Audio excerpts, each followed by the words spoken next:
Things are heating up across the world, guys. In Makkah on Friday, the most sacred day, the most holiest day of the week, the leaders of Pakistan, Saudi Arabia and Türkiye, they did something that's not been seen since the 1950s. They didn't just shake hands for the cameras either. They signed a pact that says an attack on one of us is an attack on all three of us. Signed and delivered. No hedging. No ambiguity. A nuclear armed nation, the world's top oil exporter, and NATO's second largest military, now bound together under one defensive umbrella.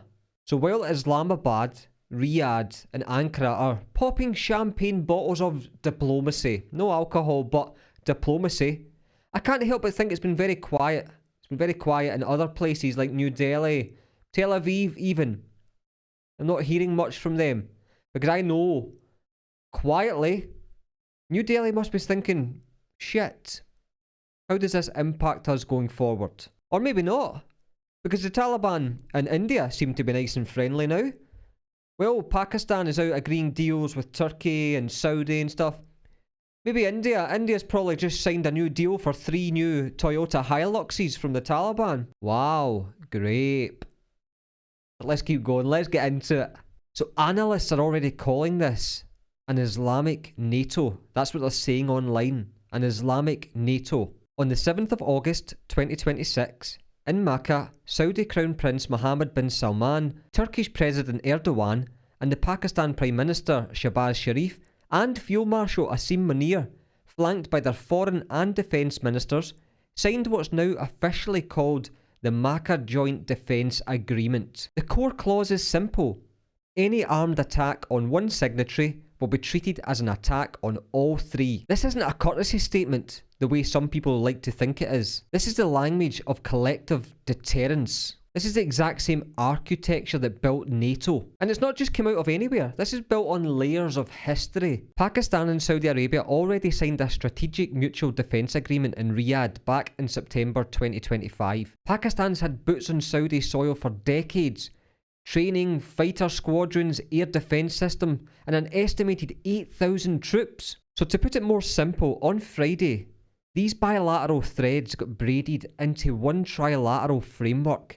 And Saudi officials are calling it exactly what it is, a confirmation of the depth of brotherly and strategic relations between the three nations. Now this magnitude should not be underestimated. This isn't just one country's strength we're talking about here. It's 3 stacked on top of each other. Pakistan brings its battle-tested military experience, a nuclear deterrent, and a command structure that has integrated Western and Eastern technology. Now that's something that almost no other military on earth has done. Saudi Arabia brings the money. A shitload of money. As you already know, a shitload of money from Saudi Arabia.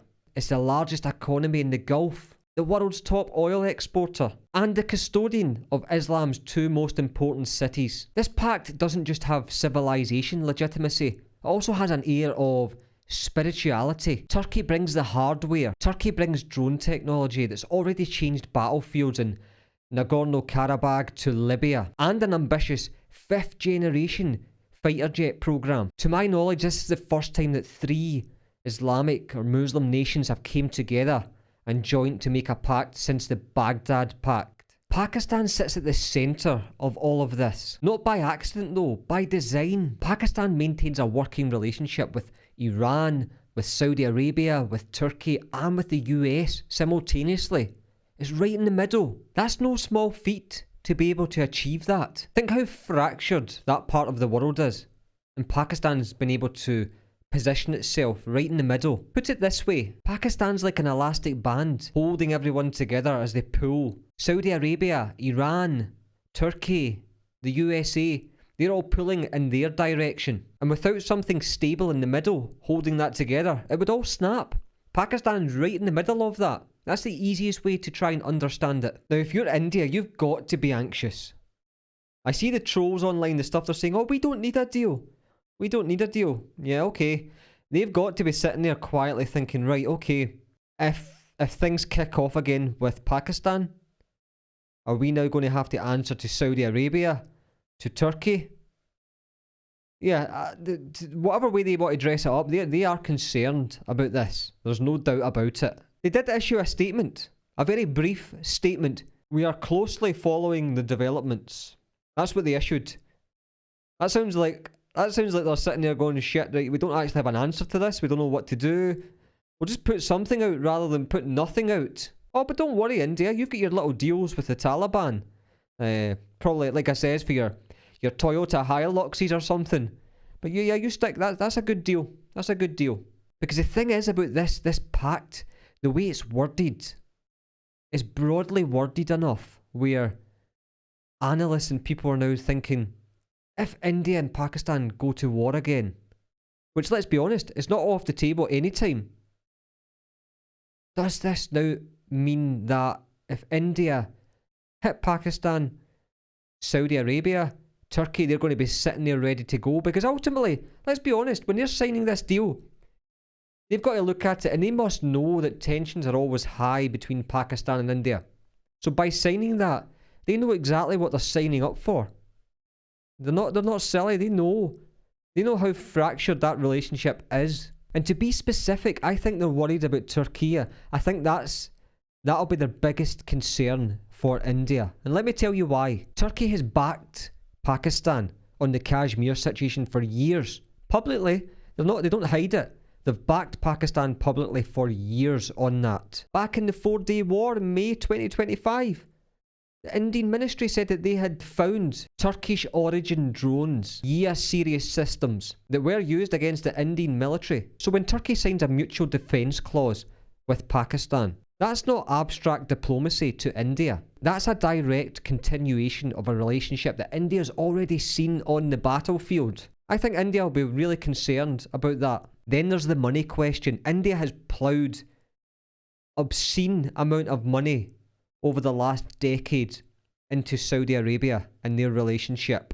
Energy deals, diaspora remittance, and investment pledges. And all of those deals that it did in Saudi, with Saudi, now sit inside a country that has aligned itself defensively with Pakistan. So you telling me now that India aren't now sitting there going, holy shit, this changes a few things. So don't let the polite MEA statement fool anybody. Because behind closed doors, this is definitely causing a lot of headaches. And they'll see this as a seismic shift in the regional balance of power. And for once, India has to react to Pakistan's moves and not the other way about. Now let's talk about the other capital that's been pretty quiet.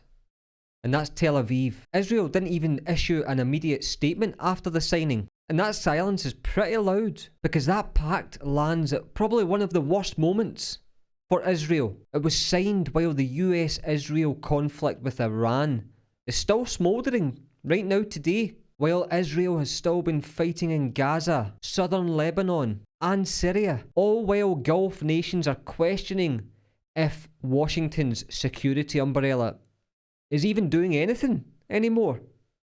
I think they're starting to get a little bit pissed off as well. Now think about it from Tel Aviv's perspective. The world's only Muslim nuclear power has just signed an agreement and a defence commitment to Saudi Arabia, the custodian of Makkah and Medina, and to Turkey, a NATO member that's openly grown hostile towards Israel because of the conflict in Gaza. And if you go online, you can check. Even the analysts are putting it bluntly. This deal is widely read as a direct signal to Israel, as much as it is a hedge against Iran. Because let's be clear, this isn't just about countering Tehran. Researchers at think tanks like RUSI have pointed out that this pact is also about building deterrence against Israeli power projection in that region. A region where Israel has struck targets in Gaza, Lebanon, Syria, Qatar and Iran, essentially unchecked for years. For the first time in a long time, Israel's looking at a bloc that it can't just simply out-escalate. You don't casually provoke a nuclear armed state that has just signed an agreement with the Gulf's richest nation and NATO's second largest powerful military. So what exactly is the world saying about all of this? Officially cautious, Turkish officials are calling the pact defensive, not aimed at any one actor. And this is a line to watch. It's open to other regional countries as well. That's not an alliance description anymore. That's an open invite. It's an open invitation. Reuters, The Guardian, Al Jazeera, they're all reaching for the same phrase. Islamic NATO. Skeptics do point to some real gaps. Mismatched equipment across the three militaries. No joint command yet. No status of forces agreements. Which is fair, that is fair. But NATO took a decade to build that real integration.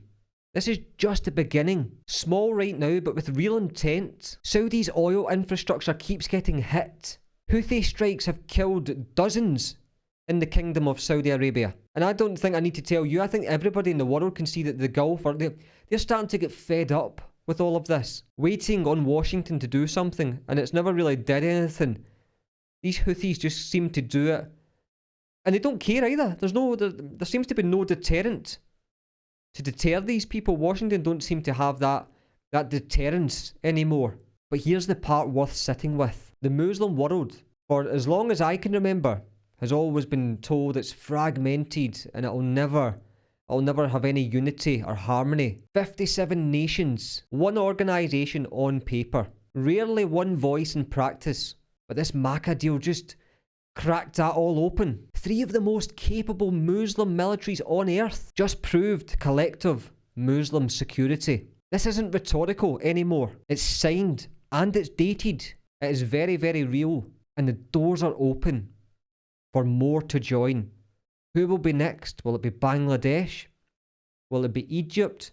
Will it be Indonesia? Every one of them now has a template on the table. A framework that doesn't ask for surrendered sovereignty, just formalised unity. An attack on one Muslim nation could be deemed an attack on the full Ummah. A defence pact signed in Islam's holiest city, uniting a nuclear deterrent, an oil-rich economy, a NATO-grade military, while India quietly recalculates its neighbourhood. You tell me they're not worried about this? All very interesting. And Israel, they've got to now be sitting recalculating, going, okay, hold on a minute here. This region now are starting to get its act together, get itself together. We'll maybe have to recalculate things. I believe this is bigger than just one signing moment. I believe it's got potential to be the main pivot. But the next 12 months are going to tell us everything. Whether this becomes a backbone of a new Muslim security order. Or is it just another handshake? Only time will tell, guys.